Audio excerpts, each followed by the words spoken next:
Hello press fam, welcome back to my channel. তো চলো আজকে চলে এসেছি তোমাদের সাথে আরেকটা নতুন ধরনের ভিডিও নিয়ে। তো আজকে তোমরা বাড়িতে বসে কীভাবে হেয়ারকে স্মুথ করতে পারবে সেটা তোমাদের সাথে শেয়ার করব। তো প্রথমে নিয়ে নিয়েছিলাম আমি ভালোভাবে হাতে গ্লাভস পরেছি, অ্যান্ড দেন ময়ূরী হেনা নিয়েছি ন্যাচারাল, কোনো রকম কিন্তু ব্ল্যাক ন্যাচারাল বা অন্য কোনো কালারের নয়, নর্মালি ন্যাচারাল। অ্যান্ড দেন আমি তার দিয়ে দিয়েছি এগ, যেটা একটা ডিমের মধ্যে দুটো কুসুম যেগুলো হয় সেগুলো, অ্যান্ড দেন মিক্স করে দিয়েছি ভালোভাবে, আর দিয়েছি লেমন ভালোভাবে। এটাকে দেওয়ার তোমরা চাইলে তোমরা অ্যালোভেরা জেলও দিতে পারো, কারণ আমার ঠান্ডা লেগে যায় তাই আমি এটা অ্যাভয়েড করি। তোমরা দেখতে পাচ্ছ এখন আমার হেয়ারটা একদম ফ্রিজি হয়ে আছে, রাফ হয়ে আছে। তো চলো এটা অ্যাপ্লাই করে দেখা যাক। অ্যাপ্লাই করার পর এর যে ফিনিশিং বা এর যে রেজাল্ট সেটা তোমাদেরকে আমি দেখাচ্ছি।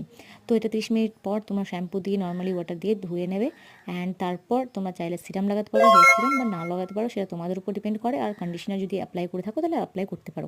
ও my god, look at this shine guys, মানে ভীষণ সুন্দর একটা শাইনি দিয়েছে এবং খুব সুন্দর একটা স্মুথ হয়েছে। তো তোমরা এটা বাড়িতে ট্রাই করতে পারো, হেল্পফুল হবে অবশ্যই। Thank you for watching.